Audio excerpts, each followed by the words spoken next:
मैं आपको एक दिल दहला देने वाली वीरांगना हाड़ी रानी की कहानी आपको सुना रहा हूं। हाड़ी रानी बूंदी के हाड़ा शासक की बेटी थी, जिनकी शादी उदयपुर के सरदार राव रतन सिंह चुड़ावत से हुई थी।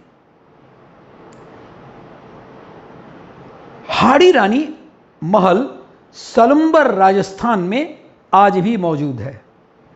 हाड़ी रानी का मूल नाम, शुरू का नाम सलेह कंवर था,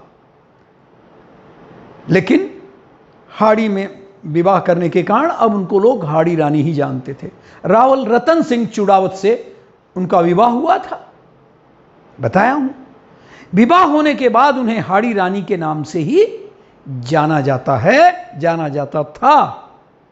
अपने देश की रक्षा के लिए अपने पति को उनका फर्ज याद दिलाने के लिए अपने सिर ही काटकर उन्होंने पेश कर दिया था, ताकि वह अपनी नई नवेली दुल्हन के मोह पास में बंधा उनका पति अपने राष्ट्र धर्म से विमुख न हो। प्रणाम है उस वीरांगना को। बात उस समय की है जब मेवाड़ पर महाराणा राज सिंह,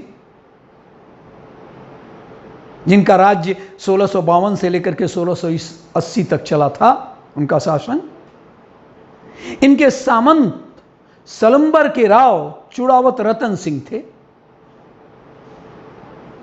जिनसे हाल ही में हाड़ा राजपूत सरदार की बेटी से शादी हुई थी।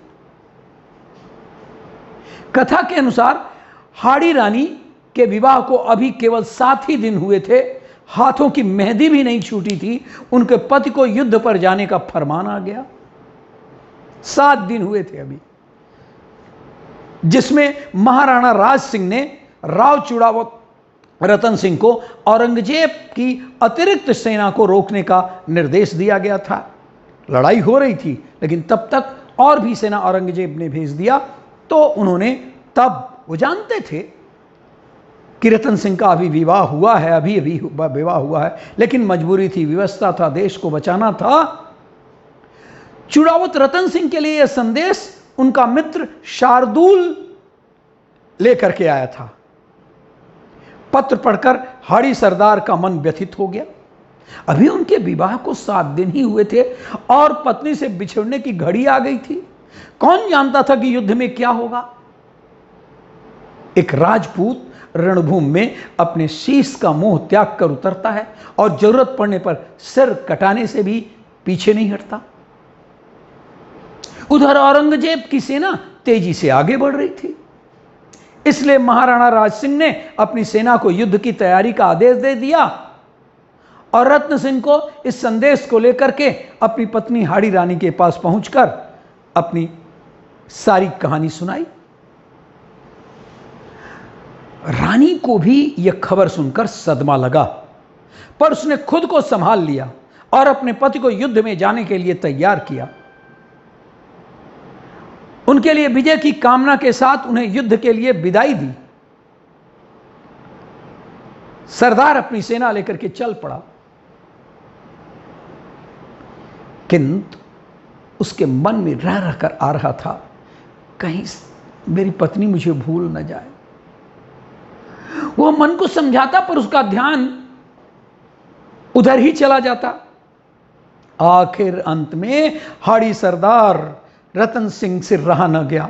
आधे मार्ग से उन्होंने पत्नी के पास एक संदेश वाहक भेज दिया, पत्र देकर के। पत्र में लिखा था, प्रिय, मुझे मत भूलना, मैं जरूर लौट कर आऊंगा।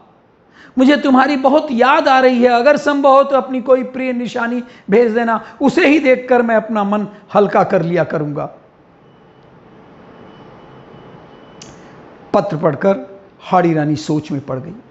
अगर उसका पति इसी तरह मुंह में घिरा रहा तो राष्ट्र रक्षा कैसे करेगा, शत्रुओं से कैसे लड़ेगा। अचानक उसके मन में एक विचार आया। उन्होंने संदेश वाहक को अपना एक पत्र देते हुए कहा, मैं तुम्हें अपनी अंतिम निशानी दे रही हूं, इसे थाल में सजाकर सुंदर वस्त्र से ढककर मेरे वीर पति के पास पहुंचा देना। किंतु याद रखना कि इसके सिवा इसे और कोई न देखे। हाड़ी रानी के पत्र में लिखा था, प्रिय, मैं तुम्हें अपनी अंतिम निशानी भेज रही हूं, तुम्हें मेरे मोह के बंधनों से आजाद कर रही हूं। अब बेफिक्र होकर अपने कर्तव्य का पालन करना, तुम देश की रक्षा करना, मैं स्वर्ग में तुम्हारी बाट जोहूंगी। पत्र संदेश वाहक को देकर हाड़ी रानी ने अपनी कमर से तलवार निकाली और एक ही झटके में वो राजपूतानी अपना सिर धड़ से अलग कर दिया। हाड़ी रानी एक ऐसी वीरांगना थी जिन्होंने अपने सतीत्व की रक्षा के लिए, अपने पति को उसका फर्ज याद दिलाने के लिए अपना सिर ही काट कर पेश कर दिया, ताकि वो अपनी नई नहेली दुल्हन के मोह पास में उसका पति न बच सके और अपने राष्ट्र धर्म से विमुख न हो।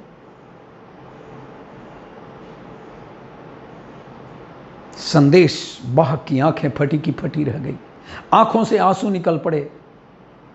स्वर्ण थाल में हाड़ी रानी के कटे सिर को सुहाग के चूनर से ढककर संदेश वाहक भारी मन से युद्ध भूमि की ओर चल पड़ा, दौड़ पड़ा। वो उसको देखकर हाड़ा सरदार ने पूछा, क्या तुम रानी की निशानी ले आए? संदेश वाहक ने कहा, कांपते हाथों से थाल उसकी ओर बढ़ा दिया। हाड़ा सरदार फटी आंखों से पत्नी का सिर देखता रह गया। उसके मोह ने उससे उसकी सबसे प्यारी चीज छीन ली थी।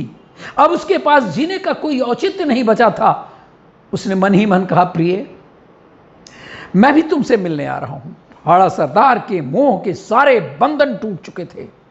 वह शत्रु पर टूट पड़ा, इतना अप्रतिम शौर्य दिखाया कि उसकी मिसाल मिलना बड़ा कठिन है। जीवन की आखिरी सांस तक वो लड़ता रहा। औरंगजेब की सहायक सेना को उसने आगे नहीं बढ़ने दिया जब तक मुगल बादशाह मैदान छोड़कर भाग नहीं गया था। इस जीत का श्रेय हम किसे दें? केवल उसके शौर्य को, या रानी के उस बलिदान को जो अब तक के इतिहास का सबसे बड़ा बलिदान और अविस्मरणीय है? यह था उस वीरांगना राजपूतानी हाड़ी रानी का अप्रतिम साहस।